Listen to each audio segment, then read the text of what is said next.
যদি বাপের বেটা হন দেখান, আর নাই পদত্যাগ করে শ্বশুরি নিয়ে ঘর ঢুকুন। এই জালালউদ্দিন, এই অশ্বিনী মন্ডল, এই বলরাম বাগচির সঙ্গে লড়াই করতে গেলে আপনার ট্যাঙ্কটা ভাঙা যাবে, সাবধান হয়ে যান। দলের ব্লক সভাপতির ঠ্যাং ভাঙার হুঁশিয়ারি গ্রাম ছাড়া করার। বীরভূম জেলার রাজনীতিতে অন্য স্তরে অনুব্রত কাজল দগ্ধ। কোর কমিটির বৈঠক বনাম জেলা কমিটির বৈঠক টাকা নিয়ে টানাপোড়েন তুঙ্গে। আর এর মধ্যে কাজল শেখ ঘনিষ্ঠ বীরভূম জেলা পরিষদে পূর্ত কর্মাধ্যক্ষ তথা সিউড়ি 2 নম্বরের ব্লক সভাপতি নুরুল ইসলামকে হুঁশিয়ারি অনুব্রত ঘনিষ্ঠ তৃণমূল নেতাদের।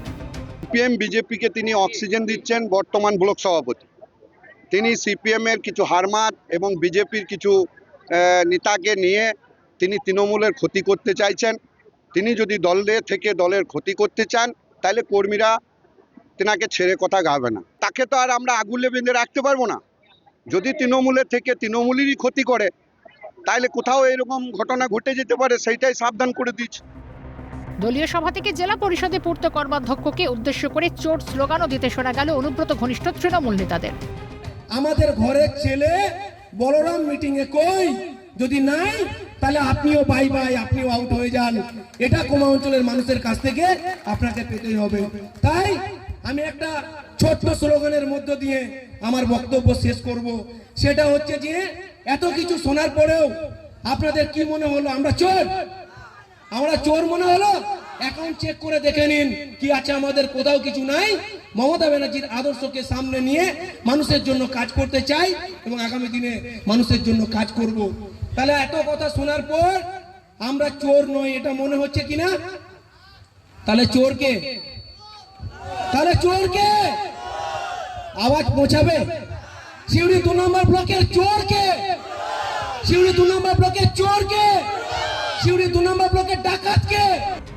বীরভূম জেলা তৃণমূল সূত্রে খবর, নুরুল একসময় অনুব্রত ঘনিষ্ঠ হিসেবেই পরিচিত ছিল, কিন্তু অনুব্রতর জেলযাত্রার পরেই জেলা রাজনীতির অভ্যন্তরীণ সমীকরণে বদল দেখা যায়।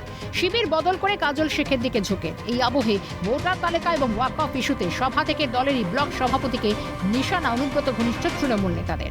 মমতা বন্দ্যোপাধ্যায়ের থেকেও নিজেকে বড় ভাবছেন, নাম না করে অনুব্রতকে তো ব্লক সভাপতি নুরুল ইসলামের। কালকে আপনারা খবর করেছেন কোর কমিটি নিয়ে, তো খুব স্বাভাবিক কথা। কোর কমিটির নির্দেশ কার? মুখ্যমন্ত্রীর নির্দেশ। তো সেটাকে অ্যাভয়েড করে কোর কমিটির মিটিং না করা এত অধ্যত্ত হয় কি করে? বড় ভাবছে না মুখ্যমন্ত্রীর থেকে নিজেকে? দলের সর্বভারতীয় সভানেত্রীর থেকে নিজেকে বড় ভাবছে না? এগুলো কে মানবে? এগুলো আমার পক্ষে মানা সম্ভব নয়। এই ঘটনায় তৃণমূলকে তীব্র আক্রমণ শানিয়েছে বিজেপি। ভাগাভাগির লড়াই তো বিজেপি নেতা দীপক দাসের। যারাই দীর্ঘদিন ধরে তৃণমূলের লড়াই আন্দোলন করেছে তাদের যে দুর্দিন কাউরে আগে এসছে, কাউরে এলো, কাউরে আসছে, এটা তার একটা উৎকৃষ্ট প্রমাণ। এরকম যারাই, শুধু নুরুল বাবু আছে না, যারাই আছে তাদের প্রত্যেকের কপালেই এই দুর্গতি আছে। এই দুর্গতি যেমন চলছে, আরও ভালো করে খোঁজ নিয়ে দেখুন গোটা বীরভূমে ম্যাক্সিমাম জায়গাতেই এই ঘটনা চলছে। এটা কিছুই নয়, ভাগাভাগির লড়াই। কে ভাগ পাবে বেশি, কে কম পাবে, তাই লড়াই। কে কাকে সরিয়ে কোন গোষ্ঠী আগে আসবে। সব মিলিয়ে বীরভূম জেলা তৃণমূলের ক্রমশ ঘনীভূত হচ্ছে অন্তর্কলহের কালো মেঘ। Bholanath Chakraborty report, Calcutta news.